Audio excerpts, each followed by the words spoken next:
Bab 961. Seorang kapten pasukan yang terdiri dari 100 orang akan memiliki kekuatan yang mengesankan, mampu membunuh 100 orang dengan tingkat kultivasi yang sama dan melawan seseorang dengan tingkat kultivasi yang lebih tinggi. Tetapi di hadapan Xiang Shaoyun, orang seperti itu benar-benar tak berdaya. Perbedaan kekuatan di antara mereka terlalu besar. Kekuatan mereka berada pada level yang sangat berbeda. Bahkan dengan serangan mendadak, dia tidak bisa berbuat apa-apa terhadap Xiang Shaoyun. Tubuh Xiang Shaoyun dikelilingi oleh lapisan lempengan emas. Mereka yang berada di bawah alam penguasa tidak akan mampu menembus pertahanannya. Siapapun yang membawakan kepalanya kepadaku akan diberi hadiah 1 juta kristal roh, teriak pemimpin musuh. Ketika dua pasukan saling berhadapan, pertempuran tidak selalu berubah menjadi pertarungan antar ahli. Terkadang, menggunakan taktik gelombang manusia dan menawarkan hadiah akan lebih mendorong para prajurit untuk bertempur, dan kemenangan akan lebih mudah diraih. Benar saja, sekitar 30 kapten yang masing-masing terdiri dari 100 orang menyerbu Xiang Shaoyun atas tawaran itu. Alih-alih melawannya dari jarak dekat, mereka menyerang dari jauh, mencoba melelahkan Xiang Shaoyun hingga mati. Xiang Shaoyun cerdas, dan ketika dia menyadari tindakan musuh-musuhnya, dia menggunakan 9 langkah neter milik Overlord untuk melesat ke satu arah. Kedua pedangnya menebas bersamaan, mengirimkan dua energi berbeda. Beberapa kapten dari 100 orang langsung berubah menjadi daging cincang. Para kapten dari 100 orang lainnya tidak memiliki cara untuk menyelesaikan pengepungan mereka terhadap Xiang Shaoyun. Sebaliknya, Xiang Shaoyun menari di tengah mereka seperti hantu dan membunuh mereka satu demi satu. Ke-30 orang itu dipenggal kepalanya, dan darah mengalir seperti sungai. Pada saat itu, seorang kapten pasukan 1000 orang menyerbu seperti banteng gila. Ia bergerak dengan canggung, tetapi ia terasa sangat berbeda dari kapten-kapten lainnya. Ia mampu sepenuhnya mengunci target pada Xiang Shaoyun, tidak memberinya kesempatan untuk melarikan diri. Posisi kapten pasukan 1000 orang hanya diberikan kepada seseorang di alam kaisar, dan ia benar-benar berani menyerbu langsung ke arah Xiang Shaoyun seperti ini. Xiang Shaoyun melangkah ke udara kosong dengan 9 langkah neter milik Overlord. Pada langkah pertamanya, aura yang sangat kuat muncul, menghantam kapten itu ke tanah dan membunuhnya. Kapten ini bahkan tidak layak untuk bertarung secara adil dengan Xiang Shaoyun. Membunuh satu musuh saja sudah sepadan, dan membunuh dua musuh akan dianggap sebagai keuntungan, teriak Xiang Shaoyun kepada para prajuritnya. Membunuh satu orang akan membuat ini sepadan, dan membunuh dua orang akan dianggap sebagai keuntungan, teriak para prajurit saat semangat mereka melonjak. Mereka bertempur dengan gagah berani tanpa mempedulikan keselamatan pribadi mereka. Ketika satu orang gugur, yang lain maju menggantikannya. Pertempuran itu sangat sengit. Pada saat itu, tidak ada lagi prajurit biasa yang tersisa di dekat Xiang Shaoyun. Hanya kapten dari 1000 pasukan yang selamat, dan jumlahnya sekitar 100 orang. Mereka semua melepaskan teknik pamungkas mereka secara bersamaan. Setiap serangan sangat kuat, dan bahkan dengan kecepatan Xiang Shaoyun, ia kesulitan menghindari semuanya. Banyak serangan yang mengenai perisai pertahanannya dan menguras energinya. Xiang Shaoyun bertarung dengan penuh amarah dan niat membara. Dia terus-menerus menggunakan kedalaman kekuatannya. Dia melupakan segala sesuatu tentang dunia, dan satu-satunya pikiran di benaknya adalah membunuh lebih banyak musuh. Setelah membunuh puluhan dari mereka, pelindung tubuhnya hancur, dan banyak luka tertimbun di tubuhnya. Dengan kondisi seperti ini, sepertinya dia tidak akan mampu bertahan menghadapi pasukan musuh yang sangat besar. Setelah membunuh dua orang lagi, tatapan Xiang Shaoyun tertuju pada pemimpin pasukan lawan. Dalam hati, ia berpikir, untuk menaklukkan sebuah pasukan, seseorang harus terlebih dahulu menaklukkan pemimpinnya. Kemudian ia langsung menyerbu ke belakang pasukan lawan. Pertahanan di sekitar pemimpin lebih kuat, dan bahkan para ahli terkemuka seperti kapten yang memimpin 10.000 orang pun hadir. Seorang kapten yang memimpin 10.000 orang pada dasarnya dapat dianggap sebagai seorang jenderal yang mampu memimpin seluruh pasukan ke medan perang sendirian. Mereka adalah kaisar yang berdiri di puncak kekuasaan. Mereka adalah tokoh utama di medan perang, orang-orang yang akan memainkan peran kunci dalam menentukan hasil akhir pertempuran. 10 kapten maju serentak, masing-masing membawa senjata yang berbeda. Dengan menunggang kuda mereka, mereka menyerang Xiang Shaoyun. Sejauh yang mereka ketahui, Xiang Shaoyun mungkin kuat, tetapi dia tetap bukan tandingan mereka. Bahkan, mereka menganggap diri mereka terlalu melebih-lebihkan kekuatannya dengan mengirimkan 10 orang untuk melawannya. Orang yang memimpin serangan itu adalah seseorang yang menunggangi harimau dan memegang kapak berbentuk harimau. Kilauan kapak yang menyilaukan, cukup tinggi untuk mencapai langit, diayunkan ke bawah dengan kekuatan untuk membelah bahkan gunung tertinggi sekalipun menjadi dua. Kaisar tingkat puncak ini menunjukkan kekuatan tempur yang setara dengan penguasa tingkat pertama. Tak seorang pun berani meremehkannya. Tarian kekacauan. Sebelum serangan kapak tiba, Xiang Shaoyun menggunakan teknik ciptaannya sendiri dan menyerang, menutup sudut datangnya serangan kapak. Serangan itu mengenai titik lemah, melukai pergelangan tangan pengguna kapak dan membuat kapak terlempar. Kemudian, Xiang Shaoyun menyerang kepala pengguna kapak, membunuh jenderal yang tidak menyangka serangan susulan akan datang begitu cepat. Saat Xiang Shaoyun membunuh jenderal itu, 3 jenderal lainnya telah tiba dengan serangan mereka. Salah satu dari mereka mengincar kepalanya dengan tombak, yang lain mengincar pinggangnya dengan pedang, dan orang ketiga menebas pahanya dengan pedang. Dia diserang dari 3 arah yang berbeda. Ini adalah jenis kerjasama tim yang berkembang setelah bertarung berdampingan dalam waktu yang lama, dan kerjasama tim semacam itu sangat sulit untuk dihadapi. Xiang Shaoyun merasa sangat terancam, dan dia melindungi kepala dan kakinya dengan kedua pedang sementara lapisan gold plate terbentuk di sekitar tubuhnya. Ketiga serangan itu berhasil diblokir, tetapi dia terpaksa mundur, sehingga mereka dapat melancarkan lebih banyak serangan. Jenderal-jenderal lainnya juga bergerak untuk sepenuhnya menutup jalur pelariannya. Mereka tidak akan membiarkannya lolos. Xiang Shaoyun tentu saja tidak akan melarikan diri. Dia hanya mengalami kemunduran kecil, tetapi itu tidak cukup untuk membuatnya mundur. Keinginannya untuk hidup berkobar, dan kekuatan tempurnya yang sebenarnya dikeluarkan. Sambaran petir dari langit cerah. Perubahan cuaca. Dia mengayunkan pedangnya berulang kali, menggunakan teknik pedang pembunuh langit 9 penguasa. Banyak sambaran petir dahsyat menghujani dari langit, membentuk lautan petir. Serangan itu mencapai ketiga penyerang dan para jenderal di dekatnya. Para jenderal buru-buru melindungi diri mereka sendiri dalam kepanikan. Mereka yakin dapat menangkis sambaran petir, tetapi sayangnya mereka salah. Sambaran petir jauh lebih kuat dari yang mereka perkirakan, dan tak lama kemudian, darah mereka mengalir. Xiang Shaoyun bagaikan ikan yang kembali ke air di tengah lautan petir. Dia mengayunkan pedangnya, membuat 3 kepala lagi berterbangan. Kemudian dia menggunakan Phantom Shift untuk menjauh sebelum membelah 2 orang lainnya di pinggang mereka. Setelah 6 jenderal tewas, 4 jenderal yang tersisa mundur ketakutan. Mereka bahkan berteriak meminta bantuan sambil melarikan diri. Sejumlah besar tentara menyerbu maju dan melemparkan senjata mereka ke arah Xiang Shaoyun, menciptakan hujan senjata yang tak terhindarkan. Ini adalah taktik umum yang digunakan di medan perang ketika suatu pasukan lebih besar daripada pasukan lawan. Sekalipun Xiang Shaoyun memiliki kecepatan yang tinggi, dia tidak akan mampu menghindari serangan terkonsentrasi seperti itu dengan sempurna. Menepis semua senjata yang berjatuhan juga bukanlah hal yang mudah. Dia hanya bisa menggunakan taktik menaklukkan kekuatan dengan kelembutan. Dia mulai mengayunkan pedang pemangsa hiu dengan tempo yang cerdik, mengirimkan gelombang demi gelombang energi air yang didukung oleh kedalaman air. Sebuah pusaran air terbentuk di sekelilingnya, dan senjata-senjata yang jatuh semuanya dialihkan ke arah tentara musuh di sekitarnya. Bab 962. Kedalaman air tak terbatas. Ia mampu menjadi lembut dan keras, dan mencakup kekuatan dan kelembutan, mampu memberikan serangan dan pertahanan. Xiang Shaoyun tidak membutuhkan teknik-teknik yang ampuh. Menggunakan kedalaman air dengan cara yang benar adalah teknik terbaik itu sendiri. Pusaran air di sekelilingnya adalah contoh terbaik. Dengan pusaran air itu, banyak senjata terlempar menjauh darinya. Pusaran air itu tidak hanya melindunginya, tetapi juga membalas serangan musuh-musuhnya. Di masa lalu, dia tidak pernah membayangkan bahwa kedalaman kekuatan dapat digunakan dengan cara seperti itu. Sebuah pencerahan tiba-tiba menghampirinya. Matanya bersinar terang saat dia bergumam, kedalaman kekuatan itu sendiri adalah teknik yang paling indah. Ia memiliki variasi yang tak terbatas, dan teknik dapat diciptakan dari udara kosong kapan saja. Kepercayaan dirinya melonjak. Setelah memahami metode baru dalam memanfaatkan kedalaman kekuatan, auranya tampak mengalami perubahan total. Dia berdiri tegak di tanah, dan kedalaman bumi menyebar ke segala arah. Tiba-tiba, banyak duri batu melesat ke atas, langsung membunuh lebih dari 100 musuh. Medan gravitasi yang kuat muncul. Para prajurit musuh tidak mampu menahan beban tambahan tersebut dan langsung roboh ke tanah.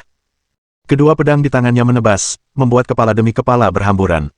Xiang Shaoyun mulai berjalan menuju pemimpin musuh selangkah demi selangkah. Tak seorang pun bisa menghentikan langkahnya. Para prajurit tak mampu menandingi kekuatan dahsyatnya. Para kapten pasukan berjumlah 100 orang, kapten pasukan berjumlah 1000 orang, dan para jenderal tak mampu bertahan dari satu pun serangannya. Xiang Shaoyun menerobos mereka seperti pisau panas menembus mentega. Dia maju ke depan, meninggalkan jejak darah dan jeritan ratapan di belakangnya. Darah dan anggota tubuh yang terputus berhamburan kemana-mana, dan semangat pasukannya meningkat seiring dengan teriakan perang yang menggema dengan keras. Ia dapat dengan bebas menggunakan ke-9 kekuatan yang telah ia kembangkan dengan memanfaatkan kedalaman ke-9 kekuatan tersebut. Ia tidak takut kehabisan energi astral karena ia dapat menyerap energi alam di dunia tanpa henti. Bahkan bintang-bintang di langit pun memasok energi kepadanya, memungkinkannya untuk membunuh sesuka hatinya. Satu-satunya energi yang masih dimilikinya dalam jumlah terbatas adalah energi awal mula primal. Saat ia mencapai titik di mana ia dapat menghasilkan energi awal mula primal tanpa batas, ia mungkin akan tak terkalahkan. Komandan, izinkan saya untuk melumpuhkannya, ujar seorang jenderal terkenal yang berdiri di samping komandan musuh. Izin diberikan. Kembalilah dengan kepalanya dan akhiri pertempuran yang tidak berarti ini, kata komandan itu dengan acuh tak acuh. Baginya, para prajurit yang sekarat itu tidak berarti apa-apa. Hidup mereka sama berharganya dengan rumput liar di pinggir jalan. Sang jenderal menyerbu keluar. Ia sebenarnya adalah seorang ahli alam fondasi jiwa tingkat ketiga. Meskipun ia bukan wakil komandan, ia cukup kuat untuk menjadi faktor penentu dalam konflik apapun. Dengan beberapa lompatan, sang jenderal tiba di atas Xiang Shaoyun. Dia meraung, semuanya, minggir. Aku sendiri yang akan memenggal kepalanya. Jenderal ini tidak boleh diremehkan. Dia menusukkan tombaknya ke arah Xiang Shaoyun dan memasuki mode kesatuan manusia tombak, mengirimkan pancaran sinar yang melesat di udara seperti pelangi menuju Xiang Shaoyun. Serangan itu sangat dahsyat. Kaisar tingkat puncak biasa tidak akan mampu menahannya, dan bahkan kultivator jenius pun tidak akan mampu menghadapinya secara langsung. Xiang Shaoyun hanyalah kaisar tingkat 8. Bagaimana dia bisa menghentikannya? Xiang Shaoyun bukanlah orang biasa. Lalu bagaimana jika dia menghadapi penguasa tingkat ketiga? Pedang Overlord Sky Slaying Saber miliknya melesat ke atas untuk menghadapi serangan yang datang, dan dia mengaktifkan tahap kedua dari niat pedang. Pedang itu terbang dari tangannya dan menghantam tombak yang datang, membawa serta kekuatan petir yang tak terbatas. Ledakan dahsyat pun terjadi. Energi emas dan petir berkobar seperti kembang api yang menyilaukan, menyebar dan menimbulkan malapetaka di sekitarnya. Dengan mengendalikan pedang dari jauh, Xiang Shaoyun melancarkan serangan ganas yang menghantam jenderal itu dengan parah. Gelombang kejut dari serangannya juga bekerja, membunuh dan melukai banyak tentara musuh. Xiang Shaoyun saat ini dapat menghadapi seorang penguasa tingkat ini jauh lebih mudah daripada sebelumnya. Namun, seorang penguasa tetaplah seorang penguasa. Ketika dia melepaskan fondasi jiwanya, 3 lapisan fondasi jiwa yang berkilauan menekan seperti gunung, mengeluarkan tekanan mencekik yang langsung mengenai jiwa seseorang. Siapapun yang berada di bawah alam penguasa akan kesulitan menahan tekanan ini. Lebih penting lagi, fondasi jiwa itu juga memancarkan pancaran kehancuran yang mengerikan, yang mampu membunuh sejumlah besar kaisar secara instan. Landasan jiwa ditempa melalui kombinasi kekuatan jiwa, energi astral, dan material langka. Seiring bertambahnya kekuatan seorang penguasa, landasan jiwa akan tumbuh. Itu adalah intisari dari kultivasi seorang penguasa, dan cukup kuat untuk menekan kultivator dengan tingkat kultivasi yang lebih rendah. Landasan jiwa sangatlah mendalam, dan seorang kultivator hanya akan mampu melepaskan kekuatannya sepenuhnya dengan bertarung menggunakan landasan jiwa. Nak, hari ini adalah hari kematianmu. Berhentilah melawan, terroaret sang jenderal sambil membanting fondasi jiwanya bersamaan dengan pancaran tombaknya, melancarkan serangan gabungan dengan kekuatan untuk menghapus semua kehidupan. Xiang Shaoyun merasa sesak napas, dan akhirnya ia merasakan perbedaan nyata antara seorang penguasa dan seorang kaisar yang memiliki kekuatan setara dengan seorang penguasa. Jurang pemisah antara keduanya ternyata sangat besar. Meskipun seseorang memiliki kekuatan yang setara dengan seorang penguasa, bukan berarti ia tetap bukan seorang penguasa. Tentu, dari segi energi dan kekuatan, seseorang mungkin mampu menandingi seorang penguasa, tetapi dalam hal penindasan jiwa, perbedaannya tetap ada. Ketika dua ahli beradu kekuatan, kemenangan akan diraih oleh yang berani. Kehadiran seorang penguasa secara alami lebih kuat daripada kehadiran seorang kaisar. Tidak banyak kaisar yang mampu menahan tekanan jiwa yang diberikan oleh seorang penguasa. Namun, Xiang Shaoyun kebetulan adalah kaisar yang mampu menahannya. Dia mengabaikan tekanan dari fondasi jiwa dan mengayunkan pedang pembunuh langit penguasa miliknya, mengirimkan sejumlah besar serangan petir ke atas. Lautan petir ungu tak terbatas melonjak dengan kekuatan yang mencapai tingkat penguasa tingkat keempat. Petir itu menghantam fondasi jiwa dan menghancurkannya berkeping-keping. Bahkan pada saat kematiannya, sang jenderal masih tidak mengerti bagaimana seorang kaisar dapat menahan tekanan dari fondasi jiwa tingkat ketiganya. Meskipun ia tidak percaya, kebenaran ada di hadapannya. Ia tidak punya pilihan selain mempercayainya. Setelah mengalahkan seorang jenderal tingkat tinggi, Xiang Shaoyun telah menghabiskan sejumlah besar energi petirnya. Bahkan jika ia dapat memanggil petir alami dari langit, ia masih membutuhkan waktu untuk mengisi kembali energinya yang habis. Perlu diingat bahwa saat ini ia masih dikepung oleh pasukan besar. Layaknya dewa perang, Xiang Shaoyun terus menyerang pemimpin musuh, dan membunuh siapapun yang menghalangi jalannya. Dia bertarung hingga mati rasa terhadap segalanya. Bahkan ketika sejumlah besar serangan menghantamnya dan membuatnya berlumuran darah, dia tidak lagi merasakan sakit. Sebagian alasan dia tidak merasakan banyak rasa sakit adalah karena tubuhnya yang menguat setelah menggunakan teknik stimulasi batas. Dia semakin mendekat ke pemimpin itu, dan akhirnya, 5 jenderal tingkat tinggi menyerbu keluar dan mengepungnya. Xiang Shaoyun memiliki kekuatan yang setara dengan seorang penguasa, tetapi itu sebagian besar merujuk pada situasi di mana dia hanya harus menghadapi satu penguasa dalam satu waktu. Akankah dia mampu menghadapi 5 penguasa sekaligus? Bab 963. Kelima penguasa itu berada di antara tahap keempat dan keenam dalam tingkat kultivasi mereka. Rasanya hampir seperti mereka bereaksi berlebihan dengan menyerang seorang kaisar dengan kelima penguasa itu.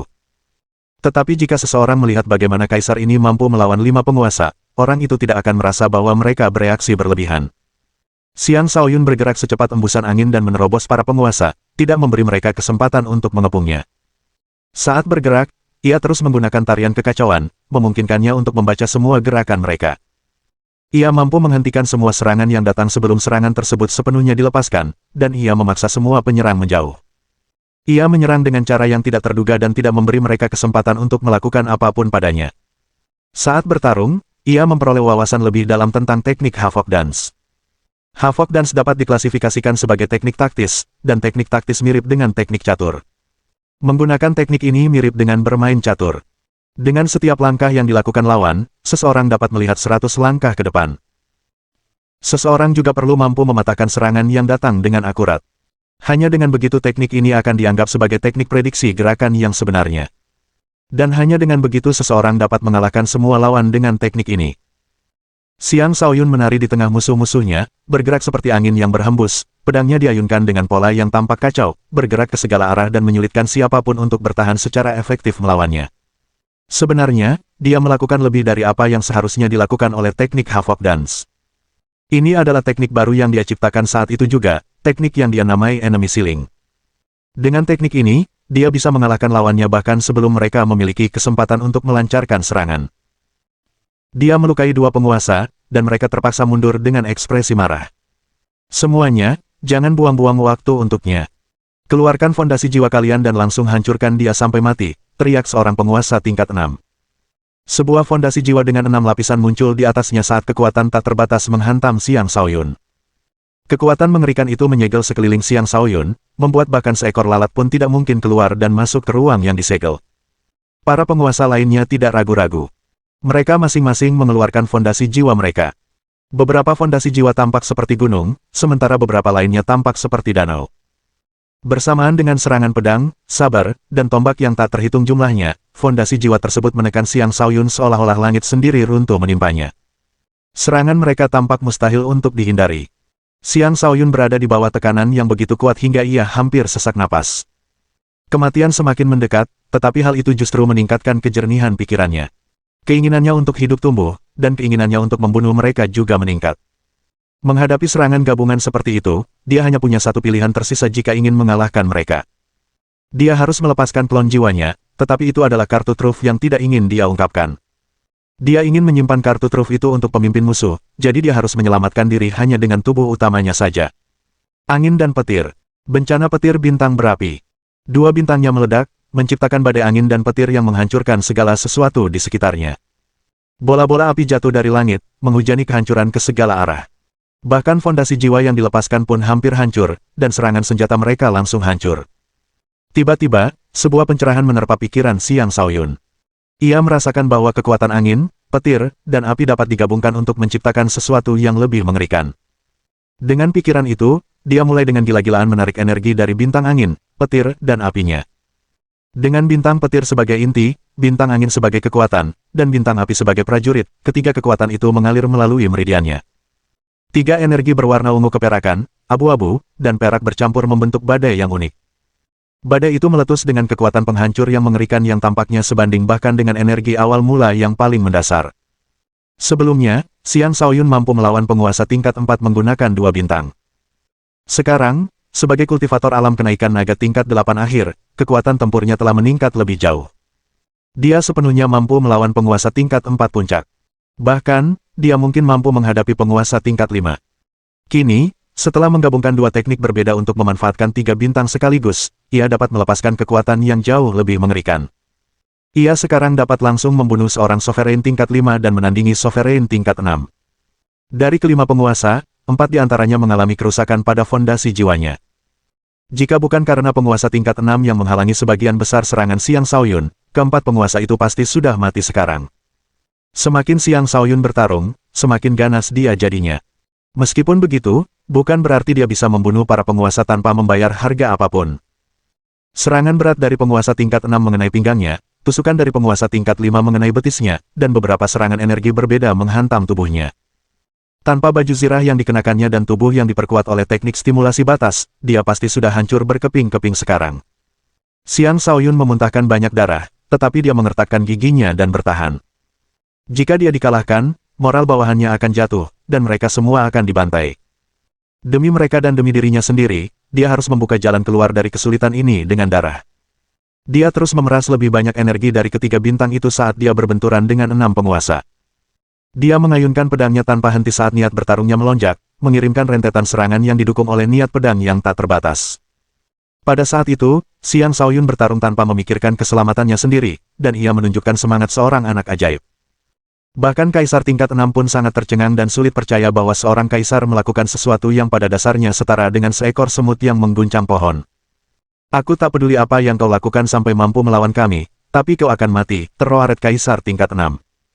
Ia sangat marah karena merasa terhina oleh kenyataan bahwa seorang kaisar berani melawannya. Ia mengayunkan pedangnya dengan sekuat tenaga, dan fondasi jiwanya bersinar terang dan beresonansi dengan bintang-bintangnya, memberi kekuatan pada serangan pedangnya untuk mengirimkan energi pedang yang mengerikan ke arah Xiang Shaoyun. Energi pedang yang dahsyat itu cukup kuat untuk menghancurkan lebih dari 10 gunung sekaligus. Para penguasa lainnya buru-buru menyingkir agar tidak terkena gelombang kejut serangan tersebut, yang bisa berakibat fatal. Jarak antara penguasa tingkat ke-6 dan kaisar tingkat ke-8 terlalu besar. Jaraknya begitu lebar sehingga bahkan seorang jenius dengan fisik yang luar biasa pun tidak dapat melewatinya. Dengan fisik bintang 9 Xiang Shaoyun, jika dia fokus pada satu kekuatan, dia memiliki kesempatan untuk melewati jarak ini. Sayangnya, dia mengkultivasi 9 kekuatan, sesuatu yang secara luas dianggap sebagai jalan menuju kegagalan. Dia seharusnya tidak mampu menghadapi lawan ini sama sekali. Namun, Xiang Shaoyun melakukan hal yang mustahil.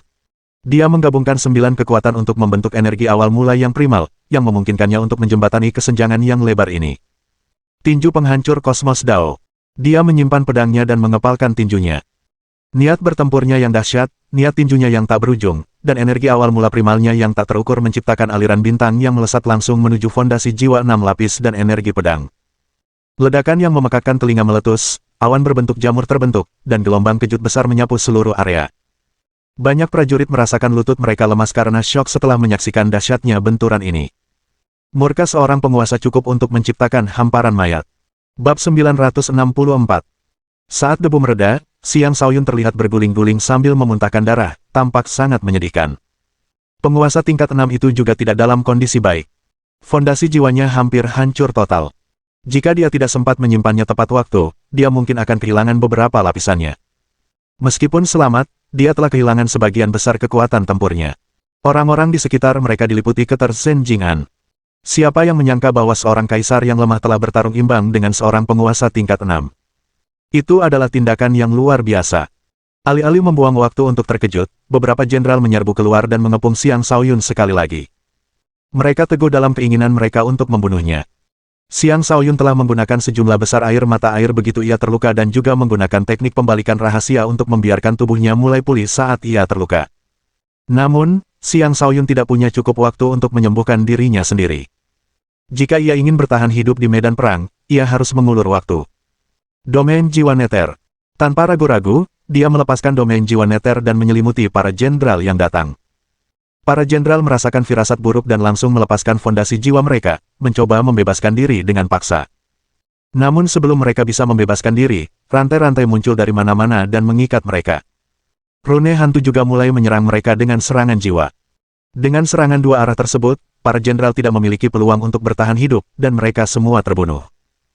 Dengan kekuatan Xiang Shaoyun saat ini, bahkan seorang sovereign tingkat 7 pun tidak akan mampu bertahan dari domain jiwa neternya, apalagi para jenderal yang bahkan belum mencapai tingkat kultivasi tersebut. Wajah pemimpin musuh menjadi gelap ketika melihat Xiang Shaoyun dan para jenderalnya lenyap begitu saja. Apa yang terjadi? Teknik iblis apa yang digunakan orang itu? Mengapa orang-orang kita hilang? Teriak pemimpin itu. Jangan khawatir, Komandan. Kami akan pergi melihatnya, kata seseorang sambil 3 orang dari pihak pemimpin terbang keluar. Ketiganya adalah wakil komandan, dan tingkat kultivasi mereka berada di alam fondasi jiwa tahap ke-7. Mereka cukup kuat untuk menghadapi perubahan apapun yang mungkin terjadi di medan perang. Kehadiran mereka yang dahsyat menyebar dan memaksa tentara Xiang Shaoyun untuk roboh ke tanah. Jika bukan karena para jenderal dengan kekuatan serupa dari pihak mereka yang turun tangan, penindasan ini saja mungkin akan membunuh semua orang di pihak mereka. Dari 3 wakil komandan, 2 di antaranya menuju ke arah Xiang Shaoyun sementara yang lainnya menyerbu ke arah para jenderal Xiang Shaoyun, dengan maksud untuk mengakhiri pertempuran sekali dan untuk selamanya. Kedua penguasa tingkat 7 itu sangat berhati-hati. Mereka perlahan mendekati posisi Xiang Shaoyun sebelumnya dengan fondasi jiwa mereka yang telah dilepaskan terlebih dahulu, siap menghadapi kemalangan apapun yang mungkin terjadi. Sayangnya, kemalangan yang mereka waspadai tetap terjadi, dan mereka berdua terseret ke alam jiwa Nether. Salah satu dari mereka lebih berpengetahuan, dan dia langsung berseru dengan panik, ini adalah alam jiwa Nether. Bekerja samalah denganku untuk meledakkannya, atau kita berdua akan mati di sini. Lalu dia mengeluarkan senjatanya dan menghujani perbatasan Nether Soul Domain dengan seluruh kekuatannya. Sayangnya, kekuatannya sangat tertekan, dan rantai terus-menerus menembakinya dan mengganggu upayanya untuk keluar. Penguasa lainnya lebih kuat. Bahkan, dia hanya selangkah lagi dari tahap ke-8.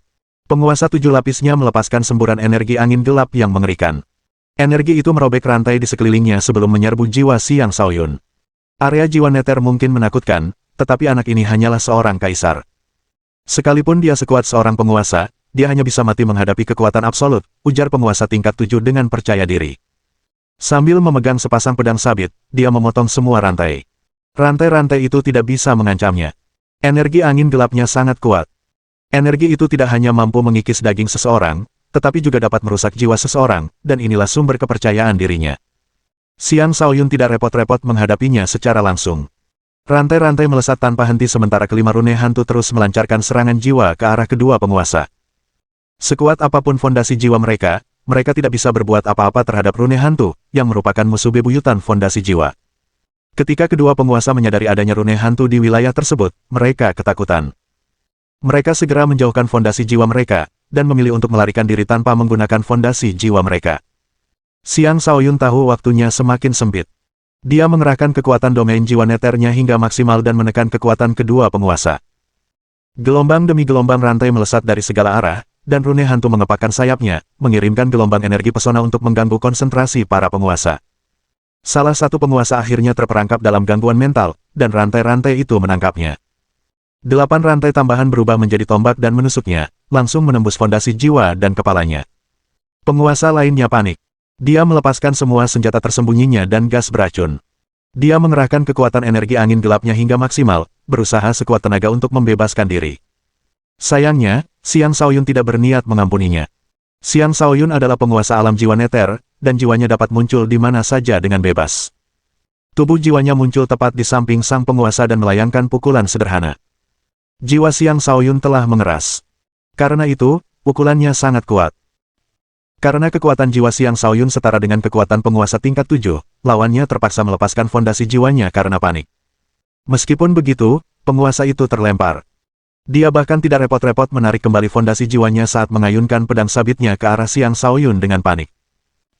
Namun, rantai-rantai yang datang dari segala arah terus-menerus mengganggu sang penguasa, dan serangan rune hantu tak pernah berhenti. Dia tidak diberi kesempatan untuk fokus pada Xiang Shaoyun, dan dia terbunuh oleh pukulan kedua. Begitu saja, dua penguasa tingkat 7 terbunuh dalam waktu kurang dari 1 jam. Bisa dibilang, domain jiwa Nether adalah salah satu kartu truf Xiang Shaoyun yang ampuh. Tidak heran jika klan Nether Kekaisaran adalah salah satu dari 4 klan utama. Kemampuan bawaan mereka ini sungguh luar biasa. Pada saat Xiang Shaoyun menyelesaikan pertarungan melawan para penguasa dan menyimpan domain jiwa Nether, dia hampir pulih sepenuhnya. Sekali lagi, pandangannya tertuju pada pemimpin musuh yang berada di kejauhan. Tatapan tajam muncul di matanya saat dia meraung, aku akan memenggal kepalamu di tengah-tengah pasukanmu. Seketika itu, tirai kegelapan menyelimuti area tersebut, menghalangi pandangan dan membuat semua orang panik. Dalam kegelapan, banyak kepala terpenggal saat seorang pembunuh kegelapan mulai beraksi. Bab 965. Kegelapan melahap dunia, teriak pemimpin musuh itu dengan tatapan mata yang dalam. Seorang lelaki tua di sampingnya melangkah maju dan berkata, "Komandan, izinkan saya sendiri yang menghabisinya. Tidak perlu terburu-buru. Biarkan dia sampai duluan. Aku tidak percaya dia bisa menemuiku dengan seluruh pasukan kita di sini," kata pemimpin itu sambil melambaikan tangannya. Mungkin dia mengatakan itu, tetapi beberapa jenderal tingkat tinggi yang tersisa di sekitarnya telah maju menyerang. Mereka tidak akan membiarkan kecelakaan apapun terjadi dalam pertempuran ini. Salah satu jenderal mengembangkan kekuatan cahaya, dan dia melepaskan teknik pertempuran yang bercahaya, mencoba mengusir kegelapan. Sayangnya, dia gagal total dan ditelan oleh kegelapan. Ini adalah energi gelap yang paling asli. Semuanya, waspadalah, seru kultivator cahaya itu dengan cemas. Mereka tidak berani meremehkan lawan mereka.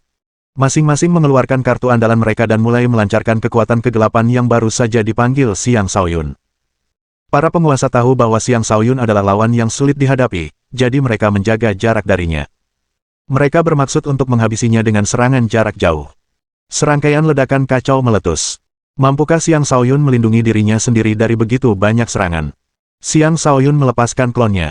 Klon itu melesat keluar dari kegelapan dan terbang langsung menuju pemimpin musuh. Ia memegang cakram di tangannya dan memancarkan aura iblis yang pekat.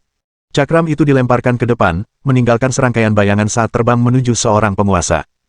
Cakram itu bergerak dengan kecepatan luar biasa. Sang penguasa hanya sempat merasakan semacam energi mendekatinya sebelum rasa dingin menyentuh lehernya. Selanjutnya, ia kehilangan semua persepsi dan kepalanya terlempar. Xiang Shaoyun bahkan tidak melirik penguasa yang telah mati itu. Dia mengambil kembali cakram, mengerahkan seluruh kekuatannya, dan menyerang orang lain. Klon jiwa itu sudah mencapai puncak penguasa tingkat 6. Mungkin ia mampu melawan penguasa tingkat 7. Dilengkapi dengan senjata tingkat suci, siapa yang bisa menghentikan klon tersebut? Kekuatan Xiang Shaoyun telah melampaui ekspektasi mereka, sehingga mereka mulai mengerahkan seluruh kekuatan mereka. Satu demi satu fondasi jiwa dilepaskan, dan banyak senjata dihunus. Beberapa kekuatan dahsyat muncul, membuat seolah-olah mustahil bagi siapapun untuk melarikan diri dari mereka. Dengan kemampuan Xiang Shaoyun yang luar biasa, klonnya jelas sekuat Sovereign di puncak kekuatannya. Menggunakan 9 langkah neter milik Overlord, klon tersebut bergerak dengan kecepatan yang mencengangkan. Tidak ada yang bisa mengimbangi kecepatan klon tersebut. Klon tersebut menghindari semua serangan dan muncul di belakang salah satu penguasa. Cakram itu terbang keluar, menghancurkan fondasi jiwa dan kepala penguasa tersebut secara bersamaan. Dapat dikatakan bahwa dengan teknik kaki yang tak tertandingi, Xiang Shaoyun memegang kendali mutlak. Dengan kecepatan dan senjata tingkat suci di tangannya, siapa yang bisa menghentikannya? Dia kemudian membunuh 2 penguasa lagi, dan kemudian penjaga tua di sisi pemimpin musuh akhirnya bergerak. Penjaga tua itu adalah seorang penguasa tingkat puncak. Dia sangat cepat, dan sebelum tubuhnya bergerak, telapak tangan besarnya sudah menekan klon Xiang Shaoyun. Telapak tangan itu tampak seperti sebuah dunia tersendiri, dan ukurannya sebesar gunung. Saat turun, ukurannya mengecil. Telapak tangan itu sepenuhnya mengunci Xiang Shaoyun, membuat pelarian tampak mustahil. Karena tidak ada cara untuk menghindari telapak tangan itu, Xiang Shaoyun tidak berusaha. Pukulan penghancur langit yang tak tertandingi. Pukulan Xiang Shaoyun mengandung kekuatan dahsyat. Pukulan itu bergemuruh dan bertabrakan dengan telapak tangan, seketika meledak menjadi gelombang besar di udara. Penguasa puncak menyerbu seperti hantu dan menghujani Xiang Shaoyun dengan telapak tangan biru, seolah-olah langit itu sendiri runtuh. Xiang Shaoyun tidak berani menahan diri dan mengerahkan niat tinjunya hingga maksimal. Dia melayangkan pukulan tanpa henti, karena tahu bahwa membunuh lelaki tua ini pada dasarnya akan menentukan hasil pertempuran. Sementara itu, tubuh utama Xiang Shaoyun bergerak di tengah kegelapan, dan dia mendekati pemimpin musuh.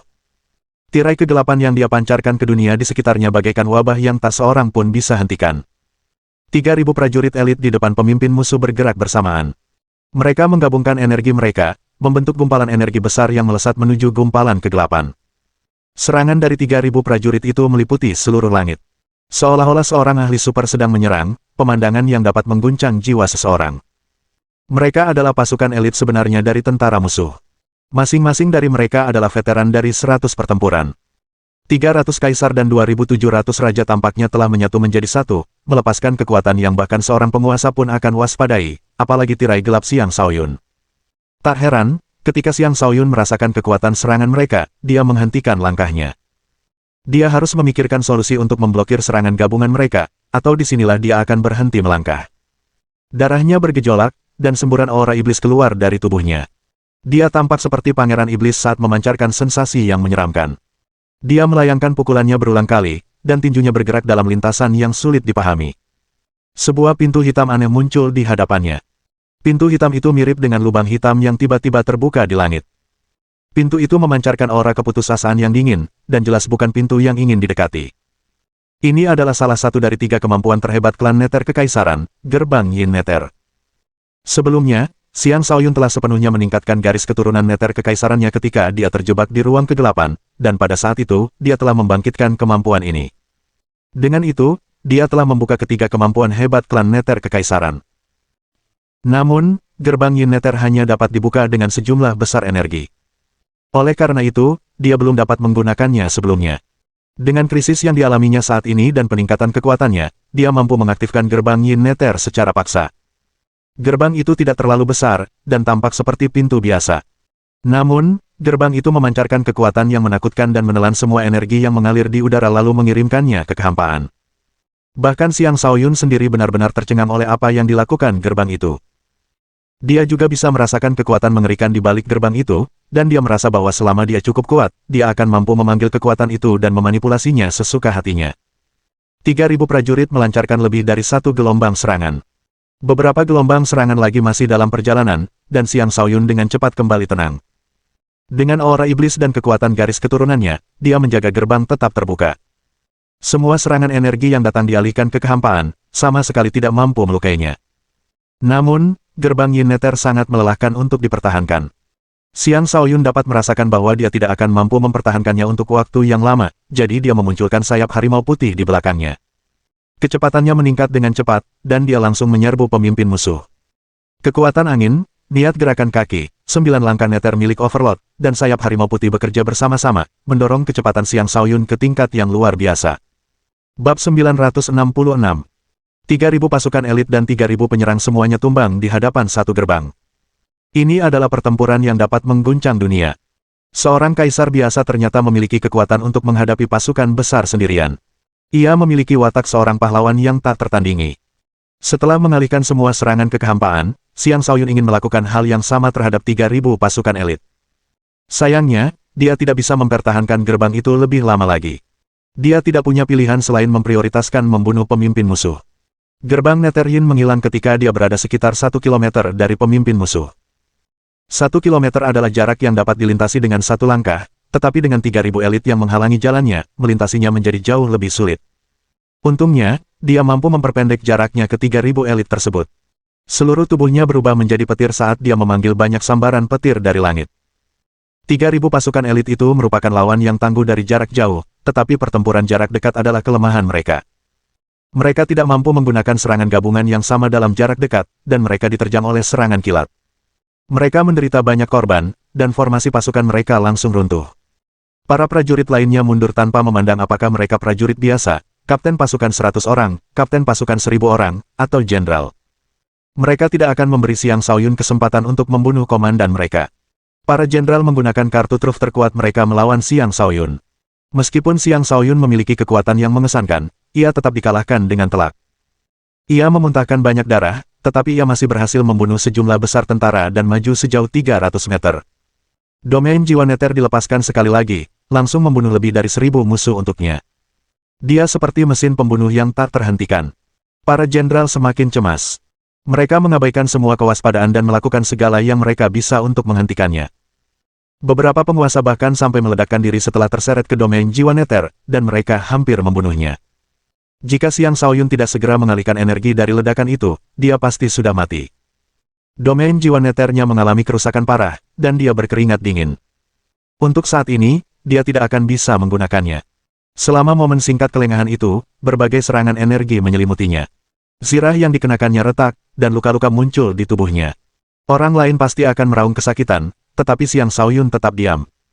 Dia benar-benar memiliki ketabahan yang luar biasa. Semua ini berkat teknik stimulasi batas. Saat tubuh utamanya hampir hancur, klonnya tiba. Cakram itu membesar dan melepaskan kekuatan dahsyat yang menekan semua jenderal yang mencoba membunuh tubuh utamanya. Dia juga menggunakan sejumlah besar air mata air di lautan kosmos astralnya dan mengaktifkan kedalaman kayu untuk mempercepat penyembuhannya. Kemudian dia menghunus pedang suci bercahaya dan terus maju sejauh lebih dari 200 meter, membunuh tidak kurang dari 300 orang di sepanjang jalan. Aku harus membunuhnya.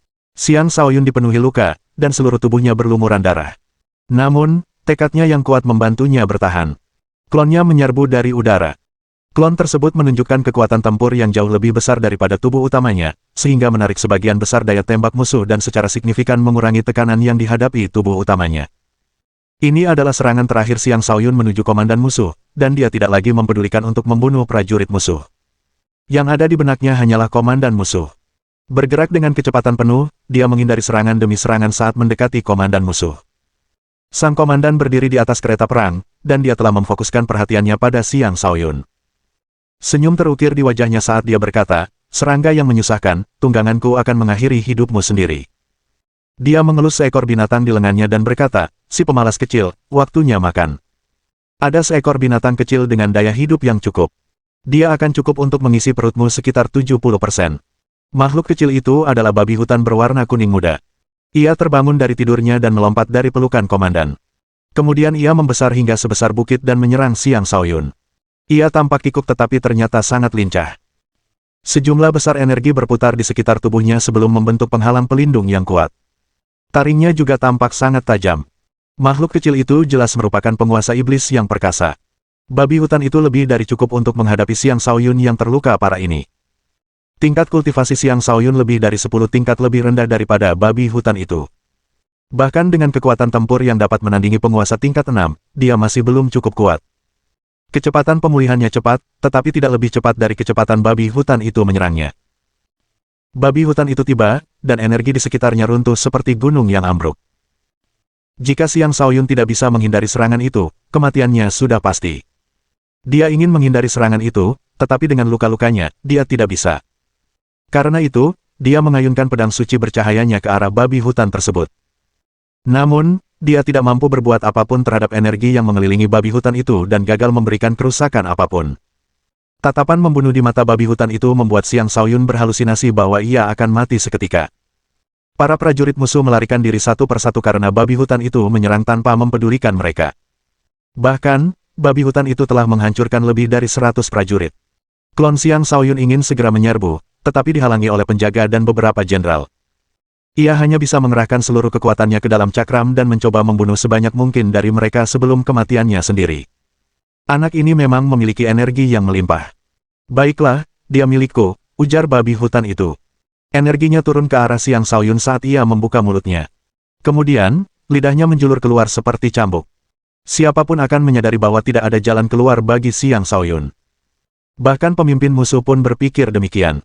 Ia mencibir dan berkata, "Mencoba menentangku sama saja dengan bunuh diri."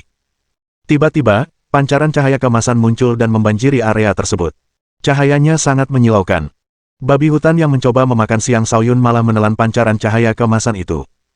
Sebelum sempat meraung kesakitan, tubuhnya yang besar telah berubah menjadi tumpukan abu. Komandan musuh tidak bisa melihat apapun, dan dia menyipitkan matanya saat mencoba melihat menembus cahaya yang menyilaukan.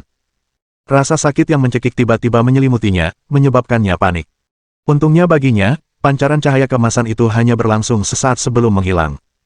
Babi hutan itu tidak terlihat dimanapun, seolah-olah ia tidak pernah ada di sana sejak awal. Xiang Shaoyun juga menghilang, seolah-olah ia telah binasa bersama babi hutan itu. Apa sebenarnya yang terjadi di sini? Gumam komandan musuh dengan ragu. Kau boleh mengajukan pertanyaan itu kepada Raja Neraka. Sebuah suara dingin terdengar dari belakangnya saat sebilah pisau tanpa suara menembus lehernya. Darah berceceran, dan sebuah kepala jatuh ke tanah. Bab 967. Xiang Shaoyun terbangun. Ia merasa seperti baru saja bermimpi panjang sekali. Seluruh tubuhnya terasa sakit seolah-olah ia masih menderita luka-luka yang dideritanya dalam mimpi itu. Ia tak pernah menyangka mimpi bisa terasa begitu nyata. Di sana, ia bertarung dengan segenap kekuatannya, mengerahkan semua kartu andalannya. Ia menderita luka parah, dan di saat-saat terakhir, ia berhasil memenggal kepala pemimpin musuh dengan mengandalkan kemampuan menghilangnya. Dengan kematian pemimpin musuh, moral pasukan musuh menurun, sehingga ia bisa meraih kemenangan semu. Saat melihat pasukan musuh yang mundur, ia pingsan karena luka-lukanya yang serius dan dikembalikan ke peti mati. Ia masih dalam keadaan bingung.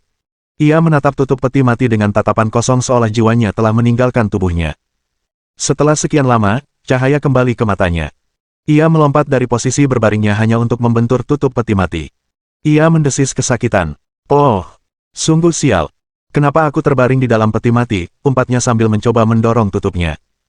Namun, ia gagal menggerakkan tutupnya meskipun sudah mendorong dengan sekuat tenaga. Ia pun menjadi murung. "Aku menolak untuk percaya bahwa aku tidak bisa membuka peti mati ini." Xiang Shaoyun tetap keras kepala dan hendak menggunakan senjata suci untuk memotong peti mati itu. Tepat pada saat itu, sebuah suara yang seolah berasal dari zaman kuno tiba-tiba terdengar, "Jangan buang-buang tenagamu. Tanpa izinku, kau tidak akan bisa pergi." "Si siapa yang bicara padaku?" seru Xiang Shaoyun sambil bulu kuduknya berdiri. Mungkin hanya hantu yang akan berbicara di dalam peti mati, jadi secara naluriah dia membungkus Yun Flame di sekeliling tubuhnya begitu mendengar suara itu. Sesosok hantu tiba-tiba muncul di hadapan Xiang Shaoyun dan berkata, "Jangan khawatir. Aku adalah dirimu, dan dirimu adalah diriku. Kau adalah reinkarnasiku." Sosok hantu itu sangat mirip dengan Xiang Shaoyun, dengan usia sebagai satu-satunya perbedaan. Sosok hantu itu memiliki penampilan yang lebih teguh dan tampak persis sama dengan mayat yang dilihat Xiang Shaoyun ketika ia diseret ke dalam peti mati. Xiang Shaoyun mulai gemetar ketakutan. Jika ini hanya pertemuan hantu biasa, dia tidak akan begitu takut. Tetapi melihat hantu yang tampak persis seperti dirinya sungguh mengerikan. Dan ketika dia mendengar apa yang dikatakan hantu itu, dia merasa semakin bingung. Bukankah dia Xiang Dingtian, penguasa tertinggi di kehidupan sebelumnya? Mengapa ada kehidupan sebelumnya yang berbeda sekarang? Apakah dia memiliki beberapa kehidupan sebelumnya? Jika kau mengatakan yang sebenarnya, mengapa kau membawaku ke sini? Apakah ada sesuatu yang ingin kau sampaikan padaku? Tanya Xiang Shaoyun. Hantu itu menjawab, "Aku tahu kau punya banyak pertanyaan. Sebenarnya, aku juga punya banyak pertanyaan. Satu-satunya yang kutahu adalah tujuanku satu-satunya adalah menunggumu di sini. Namun, kau datang terlambat, dan sebagian besar kekuatanku telah hilang selama bertahun-tahun. Mungkin semua ini juga merupakan pengaturan takdir. Apa maksudmu?" Xiang Shaoyun masih bingung. "Jangan terlalu memikirkannya. Ada hal-hal yang pada akhirnya akan kau pelajari. Untuk sekarang, terima saja apa yang kuberikan padamu. Jika tidak, bahkan hal ini pun akan lenyap sepenuhnya. Cita-cita besar itu harus dicapai di generasi ini. Aku melihat harapan dalam dirimu," kata sosok hantu itu sambil perlahan menghilang. Setelah sosok hantu itu menghilang, seberkas cahaya 9 warna muncul di atas peti mati. Cahaya itu membanjiri peti mati dengan kekuatan yang memberikan sensasi kenyamanan yang luar biasa, kekuatan yang membuat seseorang merasa seperti melayang. "Apakah ini energi awal mula yang paling purba?" seru Xiang Shaoyun dengan cemas. Cahaya 9 warna itu sangat mirip dengan kabut 9 warnanya, tetapi masih ada beberapa perbedaan. Cahaya 9 warna itu tidak tampak seperti perpaduan kekuatan. Sebaliknya, terasa seperti kekuatan paling murni yang terpisah satu sama lain. Ia sedikit kehilangan kesadaran dan fokus pada merasakan kekuatan-kekuatan tersebut. Tak lama kemudian, ia mengerti bahwa semua itu adalah energi asal yang mirip dengan energi asal gelap di dalam tubuhnya. Kesembilan energi asal itu hadir di sini. Dan saat Xiang Shaoyun berpikir untuk menyerap energi-energi ini, sebuah formasi muncul di dalam peti mati dan mendorong energi-energi itu ke dalam tubuhnya. Untaian energi dari berbagai asal menyatu di dalam tubuhnya, memberinya sensasi bahwa seluruh tubuhnya sedang dibanjiri kekuatan secara paksa. "Karena aku tak bisa menolak, aku akan menerimanya." Xiang Shaoyun memutuskan untuk mengikuti arus. Dia mulai berkonsentrasi pada penyebaran metode kultivasinya, mengirimkan energi ke 9 bintangnya. Ini adalah energi asal, energi yang paling murni. Energi ini jauh lebih padat kekuatannya daripada energi sekitar di udara, dan menyerapnya dapat memungkinkan seseorang untuk tumbuh dalam kultivasi lebih cepat. Dengan demikian, saat Xiang Shaoyun menyerapnya, basis kultivasinya mulai tumbuh. Tak lama kemudian, ia mencapai puncak alam kenaikan naga tahap ke-8, dan tidak ada tanda-tanda pertumbuhannya akan berhenti. Akhirnya, ia mencapai fase penyelesaian tahap ke-8. Ia baru saja mencapai tahap ke-8 belum lama ini. Terobosan secepat itu terasa tidak nyata, tetapi energi yang ia serap terlalu murni. Bahkan tidak ada kekhawatiran bahwa pertumbuhan pesat ini akan menggoyahkan fondasinya. Karena itu, ia terus menyerap energi tanpa khawatir. Tak lama kemudian, ia berhasil menembus ke tahap ke-9. Energi-energi itu bahkan tidak perlu melewati lautan kosmos astralnya untuk berubah menjadi aura naga. Mungkin itu karena kemurniannya. Bahkan setelah menembus ke tahap ke-9, masih banyak energi yang tersisa. Aura naganya terus tumbuh, dan kekuatannya terus meningkat hingga mencapai puncak alam kaisar. Bahkan saat itu pun, masih banyak energi yang tersisa. Saat itulah dia mulai panik. Peningkatan tingkat kultivasinya juga meningkatkan jumlah energi yang bisa dia simpan. Meskipun begitu, bintang-bintangnya masih terisi penuh, dan dia terdorong ke ambang terobosan lain. Namun, dia belum membentuk fondasi jiwanya, jadi dia tidak akan bisa memasuki alam fondasi jiwa dengan benar. Energi terus membanjiri tubuhnya, mengancam akan membunuhnya dengan kelebihan energi. Hal ini sangat menggelikan sehingga jika itu terjadi, namanya akan tercatat dalam sejarah. Dia berusaha sekuat tenaga untuk menekan energi tersebut, tetapi semua usahanya sia-sia. Pada akhirnya, dia terpaksa mengarahkan energi berlebih itu ke lautan kosmos astralnya. Untungnya, energi-energi itu menuruti perintahnya dan bergerak sesuai keinginannya, menyelamatkannya dari nasib kematian yang pasti. Ketika energi-energi itu memasuki lautan kosmos astral miliknya, energi-energi itu dengan cepat dan langsung berubah menjadi energi awal mula yang primal, alih-alih tetap diam di sudut acak, tidak seperti energi asal yang gelap. Itu bukanlah kabar buruk. Setidaknya, pasokan energi awal mulanya telah tumbuh jauh lebih besar, memungkinkannya untuk bertarung dengannya dalam jangka waktu yang lama jika dia mau. Seiring dengan pertumbuhan kultivasinya, klon jiwanya juga tumbuh, memperoleh kekuatan yang setara dengan penguasa tingkat 7. Bab 968. Sekitar 5 bulan telah berlalu sejak para murid memasuki ruang rahasia. Sekitar setengah bulan lagi, waktu mereka di sana akan berakhir. Saat ini, banyak dari para murid sedang melakukan pencarian terakhir di sekitar ruang rahasia, berharap mendapatkan sesuatu sebelum pergi. Lagi pula, banyak dari mereka yang mendapat manfaat dari ekspedisi ini. Tentu saja, ada beberapa yang gagal mendapatkan apapun, dan mereka sangat marah. Satu-satunya pilihan mereka adalah mengambil dari orang lain. Dari 401 murid yang awalnya masuk, hanya sekitar setengahnya yang masih hidup. Setengahnya telah meninggal, dan dapat dikatakan bahwa akademi telah menderita kerugian besar. Selama 2 minggu terakhir, semua orang menahan diri bahkan ketika bertarung satu sama lain. Tidak ada yang mau membunuh dengan mudah. Para murid dari masing-masing akademi bergabung untuk menghindari terjebak sendirian oleh akademi lain. Mereka semua menunggu pertarungan terakhir untuk menentukan peringkat setelah meninggalkan ruang rahasia. Dari keempat akademi, Akademi Bela Diri Sejati masih berada di puncak. Mereka memiliki jumlah penyintas terbanyak, dan mereka juga telah menuai keuntungan terbesar di ruang rahasia. Di urutan kedua adalah Akademi 9 Istana, diikuti oleh Akademi Naga Phoenix dan kemudian, terakhir, Akademi Rusa Suci. Akademi 9 Istana dan Akademi Naga Phoenix menunjukkan performa yang serupa. Murid paling unggul dari Akademi 9 Istana, Jiu Tian, adalah lawan yang sangat tangguh dengan kemampuannya memanipulasi 9 pedang sekaligus. Bahkan Dugu Kyubei, jenius nomor 1 dari Akademi Bela Diri Sejati, telah menantangnya. Dari situ, orang dapat melihat betapa luar biasanya Jiu Tian. Tentu saja, Dugu Kyubei juga menantang Bai Li Yixiao dari Akademi Naga Phoenix. Dia berharap untuk menentukan siapa yang terkuat di antara mereka selama pertarungan terakhir, seolah-olah kedua murid ini adalah satu-satunya murid yang layak mendapat perhatiannya. Bahkan, dia mengabaikan tantangan Zhan Wushuang sekalipun. Dari anggota Overlord Legion yang ikut serta dalam kompetisi, Yuan Suefen adalah satu-satunya korban.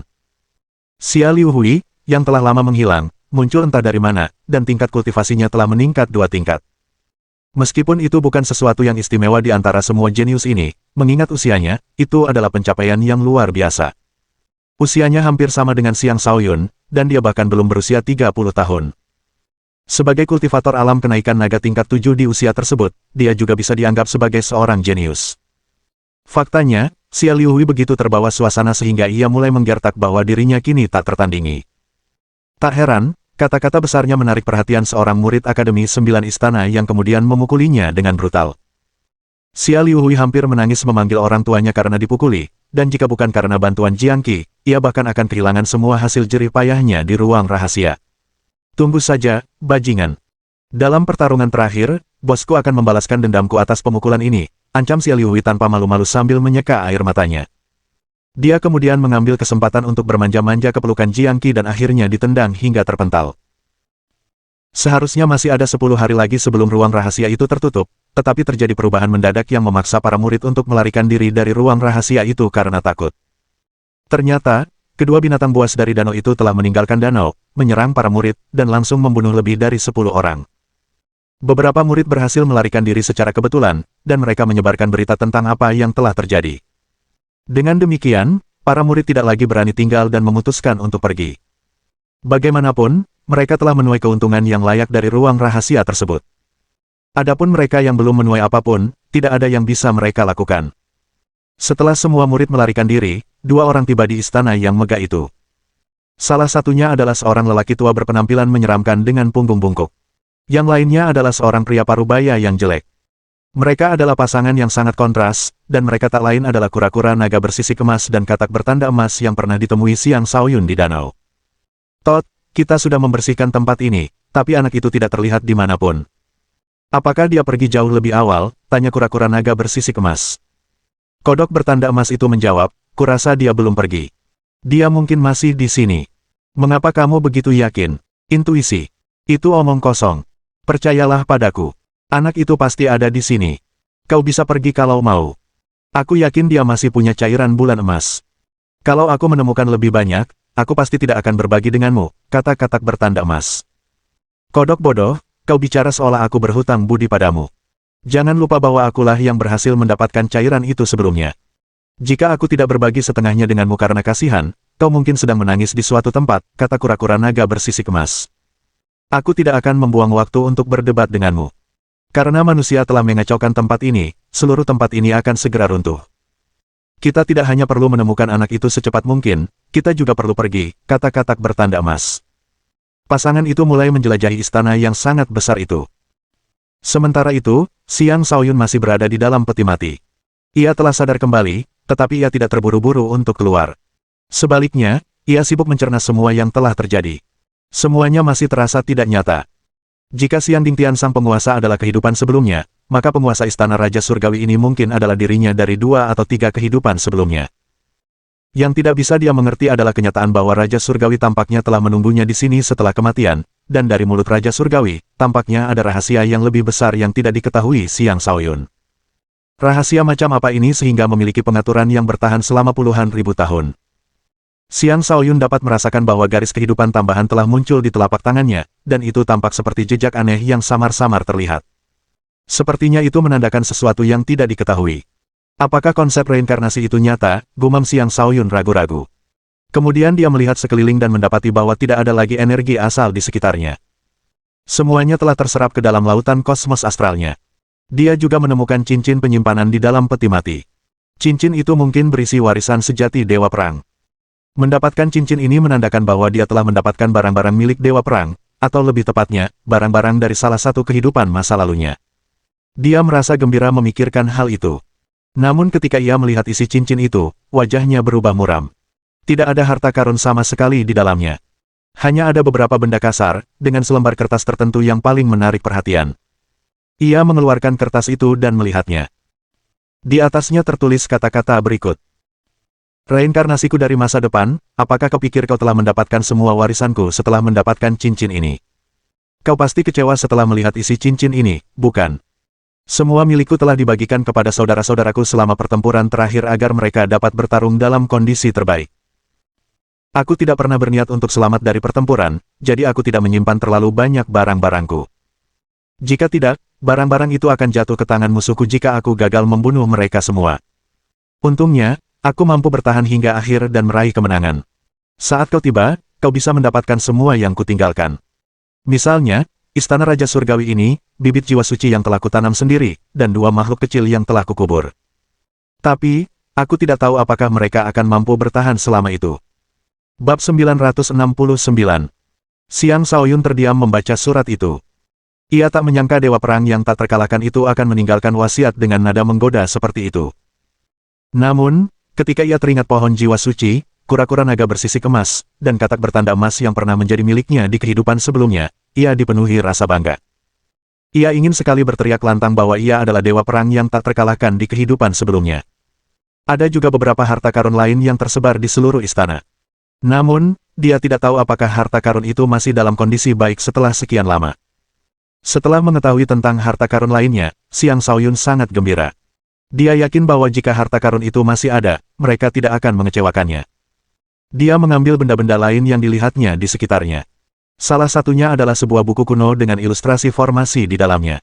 Jelas, itu adalah buku tentang formasi. Dia juga menemukan buku lain dengan tulisan, Seni Perang Dewa Perang, di sampulnya. Jelas, ini adalah buku tentang komando militer. Kedua buku itu tidak terlalu menarik baginya. Ketika pandangannya tertuju pada sebuah batu berwarna-warni, matanya membelalak, dan dia berseru, apakah ini batu suci purba yang legendaris? Batu ilahi purba adalah harta karun tertinggi yang hanya akan ada selama kelahiran alam semesta dan spesies yang tak terhitung jumlahnya. Batu itu terbentuk di bawah nutrisi energi kekacauan purba. Batu itu dapat membantu mempercepat penyerapan energi dan meningkatkan kemampuan tubuh seseorang. Lebih penting lagi, batu itu juga merupakan material pembentuk fondasi jiwa yang legendaris. Batu suci purba adalah batu suci yang umumnya disimpan sebagai harta karun seluruh klan atau sebagai bahan tempa senjata legendaris. Tidak ada yang akan menggunakannya untuk menempa fondasi jiwa. Dengan demikian, kisah-kisah tentang penggunaannya untuk menempa fondasi jiwa tetap menjadi legenda. Xiang Shaoyun meneteskan air liur. Batu suci purba berukuran cukup besar ini mungkin merupakan keuntungan terbesarnya dalam ekspedisi ini. Bahkan seorang ahli alam pertempuran surga pun mungkin akan memperebutkannya dengan sengit. Dia bahkan memiliki harta karun seperti ini. Dia pantas menjadi diriku dari 2 kehidupan lalu, Dewa Perang. Bagus sekali, diriku, kata Xiang Shaoyun dengan bangga. Kemudian, pandangannya tertuju pada benda terakhir. Benda itu tampak seperti peta harta karun yang rusak dengan beberapa tanda kuno di atasnya. Dia tidak mengerti apa yang dilihatnya, tetapi di balik peta itu, terlihat kata-kata, harta karun istana kuno. Jelas sekali kata-kata itu ditulis sendiri oleh Dewa Perang. Xiang Shaoyun merasa peta itu sangat penting. Sayangnya, dia hanya memiliki sepertiga dari peta itu, dan untuk saat ini, peta itu sama saja dengan selembar kertas yang tidak berguna. Sudahlah. Keuntungan yang kudapatkan sejauh ini sudah luar biasa. Lagi pula, orang itu juga menyebutkan dalam catatan bahwa ada tanduk surgawi yang rusak di halaman belakang istana, dan di sumur yang dalam, dapat ditemukan jantung jiwa es, dan di paviliun persenjataan, ada beberapa peralatan. Semua harta karun ini seharusnya cukup untukku, gumam Xiang Shaoyun dengan penuh semangat. Lalu dia mendorong tutup peti mati hingga terbuka. Karena peti mati itu tidak lagi dialiri energi warna-warni, peti mati itu tidak lagi mampu menahannya. Setelah meninggalkan peti mati, dia mengabaikan penjahat yang berlutut di tanah. Sebaliknya, dia berbalik dan menatap peti mati yang kosong sambil bergumam, Amitabha. Terlepas dari apakah kau reinkarnasi diriku sebelumnya, aku akan hidup untukmu. Reputasimu sebagai Dewa Perang akan tetap tak ternoda. Dia telah memperoleh hasil yang cukup banyak di dalam peti mati. Namun, dia secara pribadi menganggap mimpi di mana dia sendiri menuai kepala komandan musuh di tengah pasukan besar sebagai pencapaian terbesarnya. Dalam mimpi itu, dia tidak hanya mengalami sendiri kekejaman perang, tetapi juga menciptakan teknik baru, teknik penyegelan musuh. Dia juga menggabungkan kekuatan 3 bintang. Setelah dipoles lebih lanjut, mungkin dia juga dapat menciptakan lebih banyak teknik pertempuran yang memanfaatkan penggabungan kekuatan yang berbeda, sehingga dia dapat memanfaatkan kedalaman kekuatan yang telah dipahaminya dengan lebih baik. Selain itu, ia juga telah mempelajari batas kemampuannya dari pertempuran tersebut. Selama ia terus berupaya mengatasi keterbatasannya dan terus berkembang, tidak akan ada yang mampu menghentikan laju perkembangannya. Ketika Xiang Shaoyun keluar dari istana Raja Surgawi, dia mendapati bahwa istana itu sebenarnya melayang di udara dan telah sepenuhnya menyembunyikan dirinya. Istana itu menjadi sangat sulit dideteksi dari luar, dan jika dia ingin pergi, dia harus mencari tahu formasi yang melindunginya. Dan dengan istana Raja Surgawi yang sekarang menjadi miliknya, dia dapat menggunakannya sebagai sesuatu yang lebih dari sekadar istana. Sulit rasanya bahkan untuk meninggalkan tempat ini, kata Xiang Shaoyun tanpa daya. Dia mengeluarkan buku formasi dan mulai mempelajarinya, berusaha mempelajari formasi di sini secepat mungkin. Dengan cahaya kebijaksanaan, Xiang Shaoyun yakin dia tidak akan membutuhkan waktu lama untuk mempelajarinya. Namun, sebelum dia sempat mengaktifkan cahaya kebijaksanaan, sesuatu terjadi. Saat dia membuka buku itu, beberapa ingatan mulai muncul di benaknya. Seketika, rasa familiar terhadap formasi-formasi dalam buku itu muncul dalam dirinya. Seolah-olah dia telah membaca buku ini berkali-kali, dan dia telah sepenuhnya menguasai isi buku tersebut. Mungkinkah ini, gumam Xiang Shaoyun ragu-ragu sambil membolak-balik buku itu. Informasi tentang satu formasi demi formasi terus muncul di benaknya, semakin meyakinkannya bahwa dia telah mempelajari semua formasi ini. Dia tidak hanya mengetahui prinsip-prinsip formasi tersebut, tetapi juga tahu cara menyusun dan membongkarnya. Seolah-olah dia tiba-tiba menjadi seorang Grandmaster formasi. Benar sekali. Ini adalah sesuatu yang ditinggalkan oleh diriku yang lain 2 kehidupan lalu. Dia adalah seorang Grandmaster formasi tingkat atas, dan sekarang aku telah mendapatkan warisannya, keluh Xiang Shaoyun. Entah mengapa, dia tidak merasakan kegembiraan apapun setelah menguasai semua formasi tersebut. Sebaliknya, dia mulai merasa melankolis, seolah-olah beban tambahan telah diletakkan di pundaknya. Dalam arti tertentu, perasaan itu membingungkannya, dan dia tiba-tiba merasa tersesat. Namun, ia mampu dengan cepat menyesuaikan kondisi mentalnya. Tidak ada yang tahu apa yang akan terjadi di masa depan, dan tidak ada gunanya terus-menerus khawatir. Yang perlu ia lakukan selanjutnya adalah mengendalikan formasi dengan benar dan membuka pembatasan agar ia bisa pergi. Ketika dia tiba di tepi formasi untuk mengangkatnya, dia mendapati bahwa kura-kura naga bersisik emas dan katak bertanda emas berkeliaran di luar istana, seolah-olah mereka sedang mencari sesuatu. Dia bergumam pada dirinya sendiri, kedua orang ini mungkin juga memiliki garis keturunan yang luar biasa, atau mereka tidak akan disembunyikan oleh pasukan perang. Sepertinya aku perlu menundukkan keduanya. Mereka akan menjadi penolong yang hebat selama kepulanganku ke Sekte Ziling. Berdiri di depan gerbang istana, dia berkata, kura-kura naga bersisik emas, katak bertanda emas, tuan ini telah kembali. Di masa depan, kalian harus melayani tuan ini dengan penuh kesetiaan. Apakah kalian mengerti? Karena ia tersembunyi di dalam formasi, kedua binatang buas itu tidak dapat melihatnya setelah mendengar suaranya. Mereka melihat sekeliling, tetapi tidak menemukan apapun. Kura-kura tua, apa kau dengar suara anak itu? Tanya katak bertanda emas. Ya, anak itu sengaja membuat dirinya sendiri misterius. Tunggu saja sampai aku menemukannya. Aku akan menjadikannya hewan peliharaan kita, kata kura-kura naga bersisik emas. Itu ide yang bagus, kata kodok bercorak emas itu menyetujui. Wahai makhluk kecil yang telah disegel selama puluhan ribu tahun, apakah kalian berpikir untuk tidak mematuhi perintahku, kata Xiang Shaoyun. Dimanapun kau berada, nak, keluarlah sekarang juga. Jika tidak, kami akan memberimu pelajaran yang tak terlupakan begitu kami menemukanmu, tuntut kura-kura naga bersisik emas itu. Bab 970. Hehe, sepertinya, setelah bertahun-tahun, kalian berdua telah melupakan kata-kata terakhir tuan ini. Baiklah. Hadapi amarahku, kata Xiang Shaoyun sambil mencibir. Kemudian dia pergi ke mata formasi dan mengaktifkan kedalaman buminya. Seluruh tubuhnya menyatu dengan mata formasi, dan formasi ilusi itu dipulihkan ke kejayaannya yang penuh. Seketika itu juga, kabut tebal membentang di langit di atas istana Raja Surgawi. Kura-kura naga bersisik emas dan katak bertanda emas mendapati diri mereka terpisah satu sama lain. Xiang Shaoyun juga menggunakan kekuatan formasi untuk mengendalikan boneka zombie dan mengepung kedua makhluk itu. Para zombie sama sekali tidak terpengaruh oleh formasi ilusi tersebut. Sebaliknya, mereka menjadi bagian dari formasi itu. Tentu saja, kura-kura naga bersisik emas dan katak bertanda emas merasa sangat terbatasi oleh formasi tersebut. Meskipun demikian, dengan kekuatan mereka, para zombie tidak dapat mengalahkan mereka dengan mudah. Sialan, nak, kau berpura-pura menjadi dewa perang. Jika kau berani, tunjukkan dirimu. Lihat bagaimana dewa ini akan membunuhmu hanya dengan satu jari, teriak kura-kura yang marah. Formasi ilusi itu terlalu kuat. Bahkan seorang raja iblis tingkat atas pun akan terjebak. Terlebih lagi, para zombie memiliki aura kematian yang pekat yang juga akan menimbulkan masalah bagi kedua orang itu.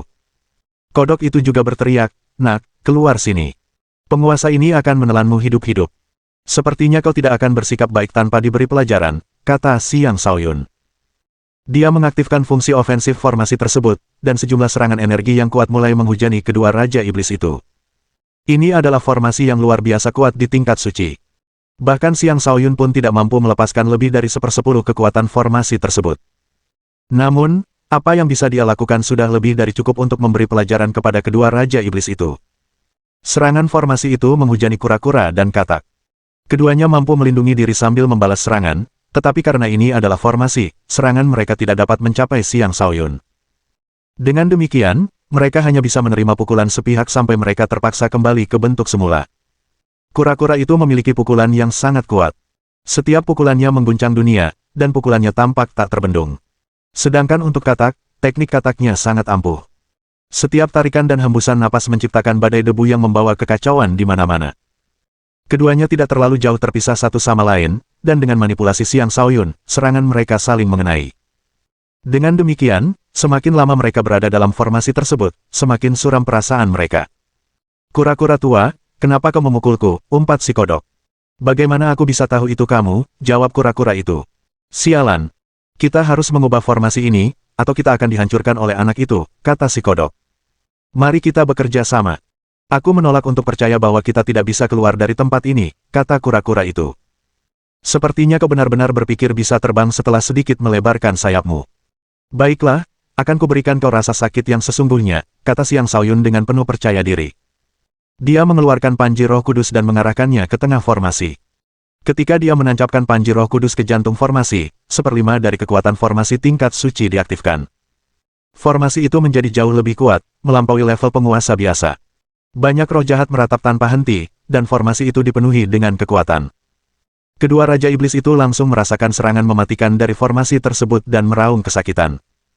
Raungan si katak terdengar sangat keras karena pertahanannya tidak sekuat kura-kura naga bersisik emas. Luka-luka menutupi seluruh tubuhnya, dan kematian tampaknya tidak lagi jauh. Kura-kura itu bersembunyi di dalam cangkangnya dan diam-diam menahan pukulan itu. Bahkan bersembunyi di dalam cangkangnya, ia masih merasa tidak aman dan merasa bahwa hanya masalah waktu sebelum seluruh cangkangnya hancur berkeping-keping. Pemukulan itu berlangsung cukup lama, dan kodok itu adalah yang pertama menyerah. Ya Tuhan Dewa Perang, mohon ampunilah saya. Kodok ini bersedia melayani Anda sepenuh hati dan mendengarkan semua perintah Anda. Dia tahu betul bahwa jika dia tidak menyerah, dia akan benar-benar mati. Mencapai tingkat kultivasi ini bukanlah hal yang mudah baginya. Dia masih memiliki umur panjang di depannya, dan dia tidak ingin mati begitu saja. Apakah kau bersungguh-sungguh dengan ucapanmu? Tanya Xiang Shaoyun. Ya, aku bersumpah demi nama rasku. Jika aku mengingkari janjiku, semoga aku berubah menjadi kura-kura, kata si kodok. Ketika kura-kura itu mendengar sumpah serapah, ia mengutuk, kau katak pengecut dan tak punya tulang punggung.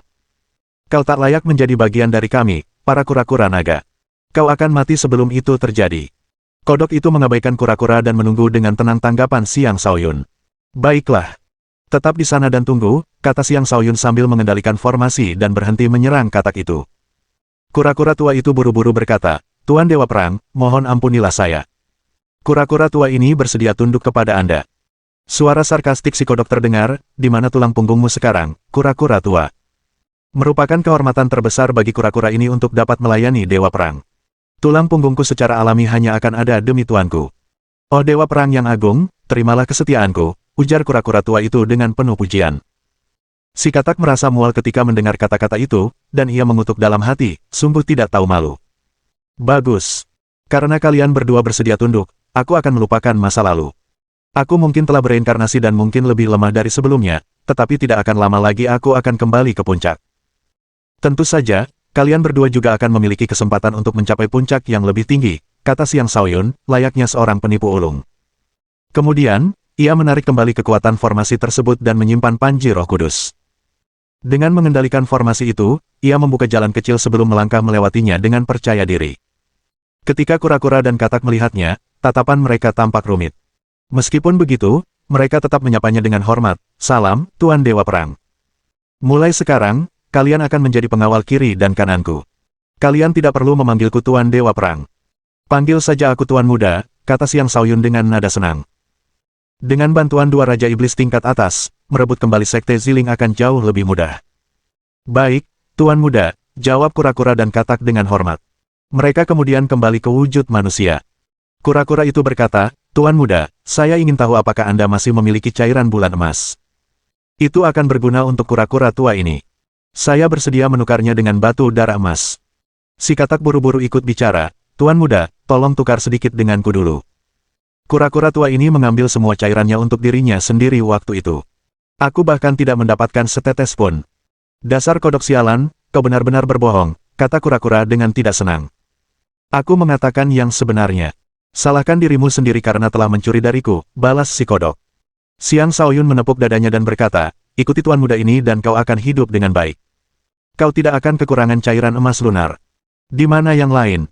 Apakah mereka semua sudah pergi? Kami telah mengusir semua manusia itu, jawab kura-kura itu dengan cepat. Tuan Muda, saya rasa mereka mencuri semuanya di sini, kata si kodok. Wajah Xiang Shaoyun memerah ketika mendengar itu. Mohon dukungan dari omom ante-ante sekalian. Buat subscribe atau sharekan novel Mimin ke Facebook kalian, agar channel Mimin bisa terus berkembang. Dengan begitu, Mimin bisa lebih semangat untuk up novel seru lain ke depannya. Buat teman-teman yang sudah subscribe dan sharekan novel Mimin, Mimin ucapkan terima kasih sebanyak-banyaknya. Sekiranya teman-teman menghadapi masalah video diputar dalam bahasa Inggris, coba tukar kepada bahasa Indonesia original melalui cara ini. Semasa mendengarkan, pencet tombol setting di atas kanan video, pilih audio track dan tukar bahasa.